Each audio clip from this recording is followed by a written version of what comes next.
নমস্কার, কেমন আছো সবাই? আশা করছি সবাই ভালো আছো আর সুস্থ আছো। প্রথম দিনে প্রথম ব্লগে তোমাদের সকলকে জানাই অনেক স্বাগত আর অনেক অনেক ভালোবাসা।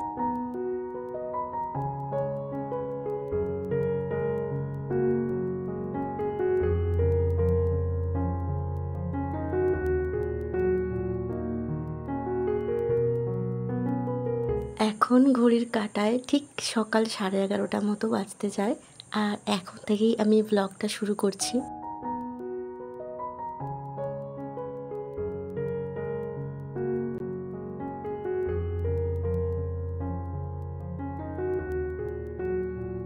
আজকে সকালের জলখাবারটা বাইরে থেকেই আনা হয়েছে, তার কারণ জয় আজকে বাড়িতে আছে, ওর আজকে ছুটি। তো ও যেহেতু বাজার করতে যাচ্ছিল, তো বললো আমি বাজার থেকেই কিছু নিয়ে আসবো। পেটাই পরোটা আমরা দুজনা খেতেই খুব ভালোবাসি, তবে ও যেহেতু বাইরে বেরোয় মাঝে মধ্যে খায় বা কাজের ওখানে খায়, কিন্তু আমার একদমই খাওয়া হয় না। তো আজকে জয় এনেছিল পেটাই পরোটা আর আলুর একটা তরকারি, আলু আর মটর দিয়ে একটা তরকারি। আর জয়কে আমি বলেছিলাম সাথে একটু জিলাপি আনতে, তো জিলাপিটাও পাইনি, সেই কারণে বোঁদে নিয়ে এসেছে। আমার জিলাপি বা বোঁদে এই দুটো মিষ্টি ভীষণ প্রিয়। আচ্ছা, তোমরা কমেন্টে জানিও আমার আজকের এই প্রথম ব্লগ তোমরা কে কোন জায়গা থেকে আজকে আমার ব্লগটা এই মুহূর্তে দেখছো।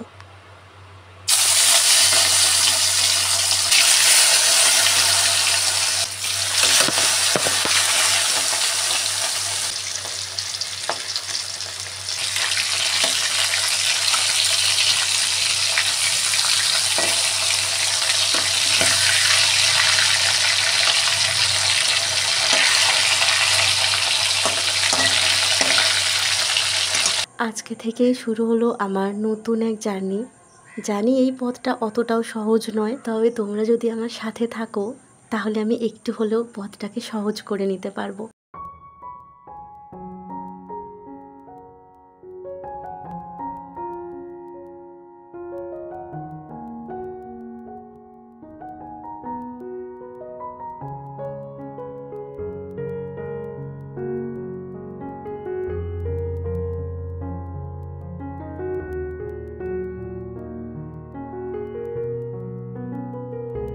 আমার এত বছরের জার্নিতে তোমাদের উপর আমার এইটুকু বিশ্বাস আর ভরসা জন্মে গেছে। আমি জানি আমার এই নতুন পথে তোমরা অনেকেই আমার সাথে থাকবে, পাশে থাকবে, এই বিশ্বাস নিয়েই আমি এই লড়াইতে নেমেছি। আজকের এই ব্লগটা নিয়ে আমি প্রচণ্ড পরিমাণে এক্সাইটেড। শূন্য থেকে পথ চলা শুরু করছি তোমাদেরকে সঙ্গে নিয়ে। আমি জানি আমার নিজের উপর আর তোমাদের উপর বিশ্বাস আছে, আমার এই শূন্য সংখ্যাটা একদিন আকাশ ছোঁয়া হয়ে দাঁড়াবে। মনে অনেকটা ভয় আর একটু একটু সাহস নিয়ে আজকের ব্লগটা আমি পোস্ট করেছি।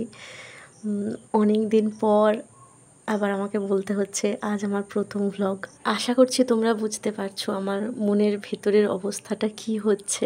তবে কি বলো তো, ওই পুরনো জিনিসকে আঁকড়ে ধরে থাকলে বাঁচা যাবে না, জানো তো। বিশেষ করে যখন আমি বুঝতে পারছি সেই পুরনো জিনিসটা আমার জন্য নয়। কষ্ট প্রচুর হচ্ছে, তবে মনের কোনাও কোথাও একটা আনন্দও হচ্ছে যে আমি নতুন কিছু শুরু করতে চলেছি।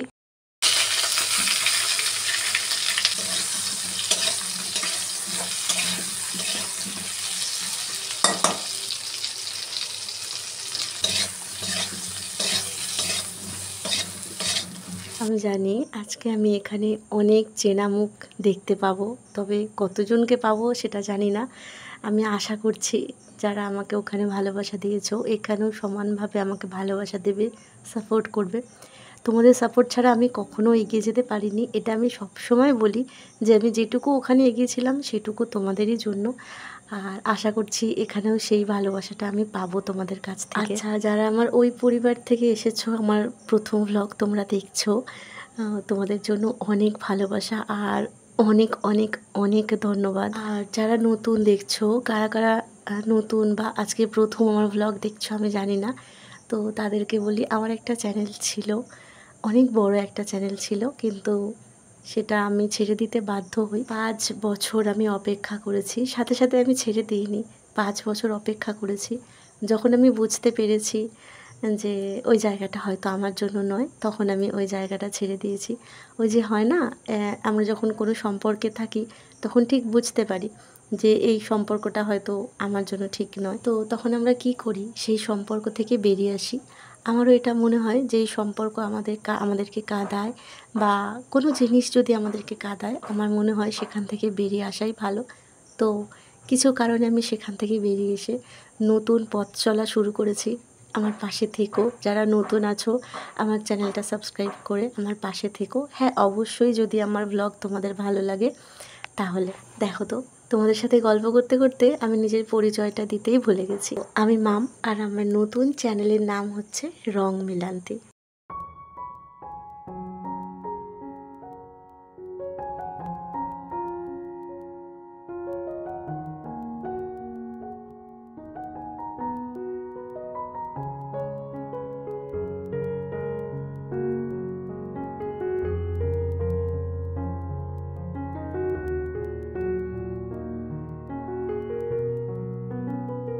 আচ্ছা, এবারে তোমাদেরকে বলি আজকে আমি কি কি রান্না করছি।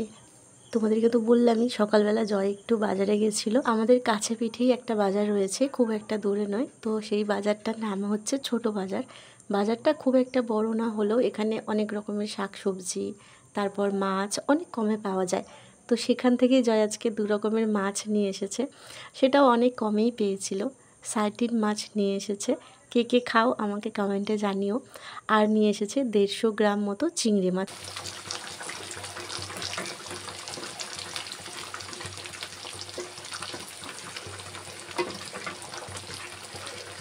আমাদের বাড়িতে মাছ মাংস জয়ই ধোয় বাজার থেকে নিয়ে এসে। আর যদি কুচো মাছ কিছু কাটার থাকে যেগুলো জয় পারে না, সেগুলো আমি বাছাবাছি করি। আর যদি মাছ সব কিছু রেডি থাকে তাহলে মাছ মাংস জয়ই ধোয়। তো ওই মাছগুলোকে ধুয়ে ভালো করে নুন হলুদ মাখিয়ে আর ভেজে দিয়েছে। আর এখানে দেখো না, রান্না করছি আর বারবার করে কারেন্ট চলে যাচ্ছে, কারণ প্রচণ্ড ঝড় উঠেছে।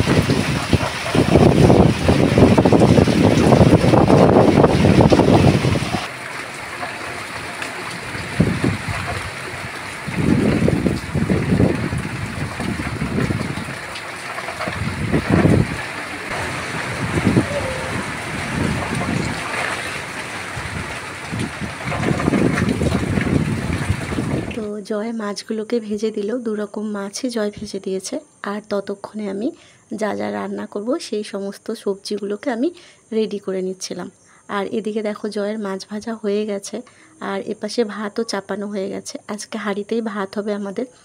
বেশিরভাগটা প্রেশার কুকারে করি যখন একবেলার থাকে, কিন্তু যখন দুবেলার ভাত হয়, আর আজকে অনেকটাই বেলা হয়ে গেছে রান্না বসাতে বসাতে, সেই কারণে আজকে হাঁড়িতেই ভাত বসানো হয়েছে যাতে করে দুবেলা হয়ে যায়। তো রান্না আমার প্রায় শেষের পথে। আজকে রান্না করছি আমার চাষের সর্ষে বাটা দিয়ে মাছের একটা ঝোল, আর সাথে রয়েছে ওই যে কয়েকটা চিংড়ি এনেছে বললাম না, ওই চিংড়ি মাছটা দিয়ে পটল চিংড়ি করছি। আর 2 দিন হয়ে গেল জয় কিছু আম এনেছিল, তো কাঁচা আম, টমেটো আর বাদাম দিয়ে একটা মিষ্টি চাটনি করছি। আজকে ছুটি নিয়েছি, সকাল থেকে দুজন ছিলাম বাড়িতে। এত পরিমাণে গরম, সকাল থেকে দুজন মিলে প্রে করছিলাম ঠাকুরের কাছে একটু বৃষ্টি দেয়, প্রেয়ার শুনে নিয়েছি। এখন বাজে দুপুর 2টো, 11টা সাড়ে 11টার দিকে এখানে এত লেভেলের গরম ছিল ভাবতেই পারবে না। সুন্দর বৃষ্টি এসছে, ও হো হো, পুরো ওয়েদার ঠান্ডা হয়েছে বল। জানলার ধারে মাম দাঁড়িয়ে দাঁড়িয়ে বৃষ্টি এনজয় করছে। এই যে জোর বৃষ্টি এসছে একদম। আরে বিদ্যুৎ চমকাক, দৃশ্যটাকে সবসময় ক্যামেরা বন্দি করাই বেটার। এই দিকটা দেখ, এই দিকটা দেখা।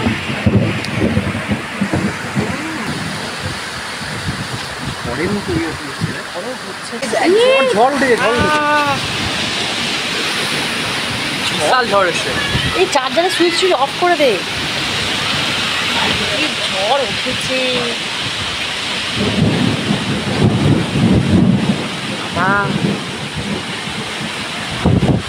ছোটোবেলায় আমরা গ্রামে বড় হয়েছি, গ্রামে এই দৃশ্যগুলো খুব স্বাভাবিক একটা ব্যাপার, কারণ ওখানে বৃষ্টি হওয়া মাত্র এরকম দৃশ্য দেখা যায়। তবে হ্যাঁ, এরকম যেমন সামনে তোমরা ঘর বাড়ি দেখতে পাচ্ছ, আমাদের মামা বাড়ি এখন ছিল পুরো মাঠ। তো সেই মাঠ জুড়ে এত সুন্দর দৃশ্য দেখা যেত। আর এখানে আমরা আগে যে বাড়িতে থাকতাম সেখানেও পুরো গ্রাম্য পরিবেশ ছিল। আর আমাদের এই জানলার পাশে একটুখানি এরকম একটা দৃশ্য দেখা যায়, এত সুন্দর লাগছে। ও হো, পুরো ঠান্ডা হাওয়ার ঝটকাটা গায়ে লাগছে। তোমরা এখান থেকে দেখলেই বুঝতে পারবে এই যে কি দৃশ্যটা হচ্ছে।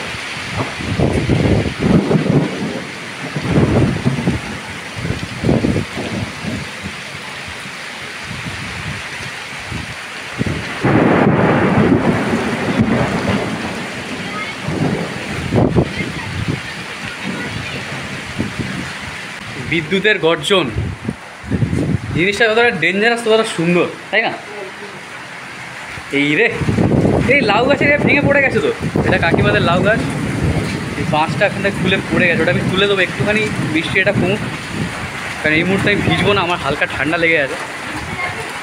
ভিজতে পারবো কিনা জানি না, ঠান্ডা ঠান্ডা লেগে আছে। এখানে হালকা হালকা রোদ এখন দেখা উঠেছে, তো এইটা পুরোপুরি বৃষ্টি। আর এদিকে অন্ধকারে দুয়োরানি রান্না করছে। ওইখানে দেখ, জানলা থেকে দেখা পেঁপে হয়ে আছে, ছোট্ট একটা আছে। কি ওয়েদার আজকে, ও ঘুমটায় হবে। আর এখানে অন্ধকারে রান্না চলছে, কিছু দেখতে পাচ্ছি কি না। রান্না চলছে? এখন পটল চিংড়ি হচ্ছে। পটল চিংড়ি রান্নাটা হয়ে গেলে তারপর তোমাদেরকে পুরোপুরি দেখাবো। বর্ষার ওয়েদারে খাওয়া দাওয়া একটু জমজমাটি দরকার, তাই তো? একদম। আজকে সকালে যখন বাজারে গিয়ে এই ঠান্ডাটা পেতাম, আজকে আমার অবস্থা যা হয়েছে মুখ কালো হয়ে গেছে পুরো। রোদে। এত তবে রোদে দুপুরবেলা কাঁপছে। একটু শান্তিতে ভাত খেতে পারবি, তাই না? হ্যাঁ সেটা তো অবশ্যই। একটু বৃষ্টিটা এনজয় করি, কারণ খুব বেশিক্ষণ থাকবে না, দেখো আকাশে রোদ উঠে উঠে এসছে। ছাদে তো উঠতে পারছি না, কারণ এখানে যেহেতু গেটটা নেই, সেক্ষেত্রে এখান থেকে ডাইরেক্ট জলটা এখানে নিচে আসে, তো এখান অবধি যাওয়া মানে ভিজে যাওয়া পুরো। বাহ, ওয়াও, মেঘের গর্জন কি! Wow! আগে যেই বাড়িতে আমরা থাকতাম এরকম ওয়েদার থাকলে আমরা দুজন খুব ভয় পেয়ে যেতাম, কারণ ওখানে সেরকম কিছু প্রোটেকশন ছিল না, আর দরজা ফরজা একদম খোলা ছিল, মানে দরজাটা ভালো করে আটকাতো না, টিনের দরজা ছিল, তো খুব ডেঞ্জারাস একটা সিচুয়েশান হতো। তো এই বাড়িতে আসার পর থেকে এই বৃষ্টির মুভমেন্টগুলো অন্তত একটু এনজয় করা যায়। চলো তোমাদেরকে দেখিয়ে রাখলাম, এইসব দৃশ্য খুব একটা দেখা যায় না বর্ষাকাল ছাড়া, কালবৈশাখীর মৌসুম। এখন বাজে দুপুর 3:30 বাজে এখন। আর কিছুক্ষণ আগে আমাদের রান্নাবান্না শেষ হয়েছে, আর একটু বৃষ্টিতে ভিজছিলাম জানো তো। আজকে অনেক দিন পরে মানে রান্নাবান্না শেষ হয়েছে, আর এত গরম লাগছিল, তো একটু বৃষ্টিতে ভিজে স্নান করলাম, তারপরে এই যে খাবার দাবার রেডি করে নিয়েছি। তবে এদিকে দেখো সোনালি রঙের রোদ, তবে বৃষ্টির পরে যে রোদটা ওঠে না একদম সোনালি রঙের, দেখতে বেশ ভালো লাগে, কিন্তু সেই পরিমাণে গরম আবার। এদিকে নেই কারেন্ট, এই যে কারেন্ট চলে গেছে অনেক আগে। তো এভাবেই এখন আমাদেরকে বসে খেতে হবে অন্ধকারে আর গরমের মধ্যে। তো যাই হোক, কী কী রান্না করেছি আজকে তোমাদেরকে দেখাই। প্রথমে দেখাই এটা, এখানে হচ্ছে পটল চিংড়ি। আলো জ্বালাতে পারছি না, একটু দেখাই এদিকে এনে। এই দেখো পটল চিংড়ি, একদম বিয়েবাড়ি স্টাইল, দারুণ হয়েছে খেতে। এবার জয় খেয়ে বলবে কেমন হয়েছে।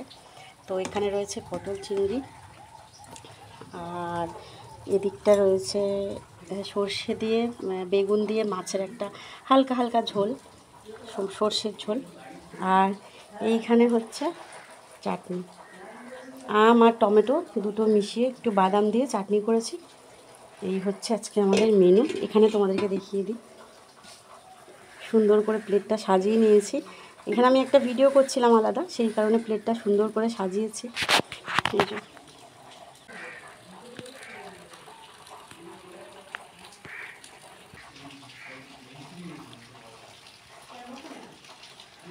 চলো এবার জয়কে খেতে ডাকি, ও খেতে বসে বলুক কেমন হয়েছে রান্না বান্নাগুলো। বাহ, বেঙ্গলি থালি রেডি আমাদের। প্রথমেই দেখাই মিষ্টি দিয়ে স্টার্ট করি, আমের চাটনি। এখানে রয়েছে তোমার সাইটিং মাছের সর্ষে দিয়ে ঝোল। আর এখানে তো যা জিনিস রয়েছে, এটা আমার একটা ফেভারিট জিনিস, বিয়েবাড়ির পটল বিয়েবাড়ির পটল চিংড়ি। শুরু করি। খেয়ে দেখ কেমন হয়েছে।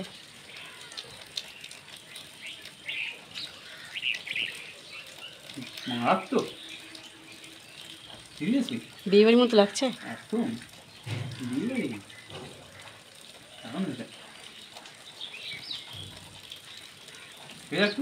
খাচ্ছি, পরে তুই খা। সত্যি কথা বলতে টেস্ট তো অসম্ভব ভালো, কিন্তু এই যে খাওয়ার মধ্যে একটা ফিল রয়েছে, যেরকম সুন্দর ভাতের সঙ্গে এই গ্রেভিটা মাখিয়ে আলু দিয়ে পটল সাথে একটা চিংড়ি, ওফ এই মিশ্রণ, এটা দেখলেই তো অর্ধেক খাওয়া হয়ে যায়।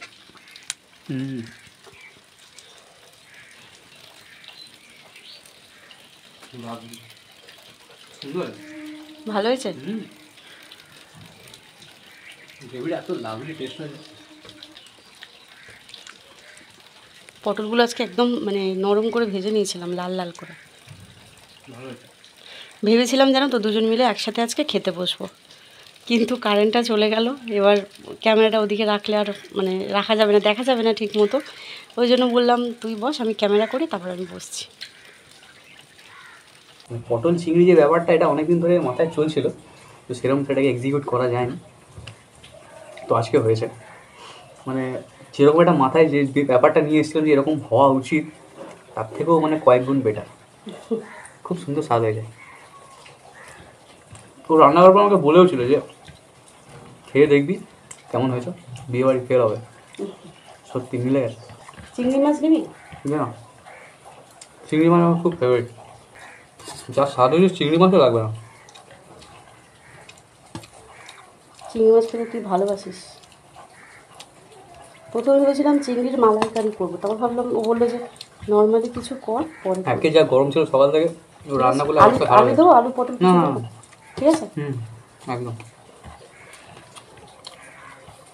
বলে বোঝানো যাবে না, খুবই খুবই মানে একদম ধারণার বাইরে, দারুণ টেস্ট, একদম স্যাটিসফাইড হয়ে গেলাম খেয়ে। দুঃখের বিষয়ে কারেন্টটা আসলো না। একটু আনন্দ করে খাওয়া যেত। হুম। তাও ওয়েদারটা একটু ঠান্ডা আছে। এবার মেন কোর্সে আসি, আমার one of the most favourite মাছ এই শার্টিং মাছ, এত সুন্দর লাগে, বিশেষ করে সর্ষে দিয়ে। সর্ষে আর বেগুন দিয়ে করেছি, কালো জিরে তুই লোক কী করে সামলাচ্ছিস রে? মেখে দেখি কেমন লাগে। ওয়াও, এই মাছটা পুরো হাত দিলে ফুলে মাংসের মতো বেরিয়ে আসে। নরম।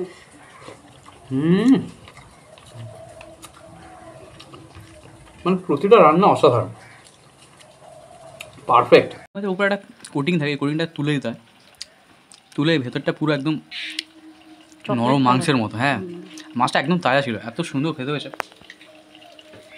আমি একটুখানি এখন ভাত নেবো। তবু যারা প্রথম দিন আমাদের সাথে এই চ্যানেলে এতক্ষণ অব্দি আসো, তাদের জন্য অসংখ্য মন থেকে আন্তরিকভাবে ভালোবাসা জানাচ্ছি। আশা করবো আমাদের পরিবার খুব তাড়াতাড়ি আরও অনেক বেড়ে উঠবে তোমাদের আশীর্বাদ থাকলে।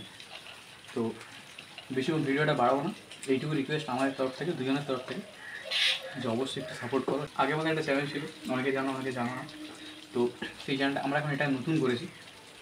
আশা করবো সেরকমভাবে ভালোবাসা দিয়ে এই পরিবারটাকেও তোমরা অনেক বড় করে তুলবে, এতটাই আশা রাখি। আমরা খাটবো, চেষ্টা করবো যতটা ভালো ভালো জিনিস তোমাদের কাছে প্রোভাইড করতে পারি। তো বেশি কিছু বলবো না, ভিডিওটা ভালো লাগলে লাইক অবশ্যই, যারা এখন দেখছো সাবস্ক্রাইব করে নাও আমাদের এই নতুন চ্যানেল রং মিলানকে। চলো, সবাই খুব ভালো থাকো, টাটা।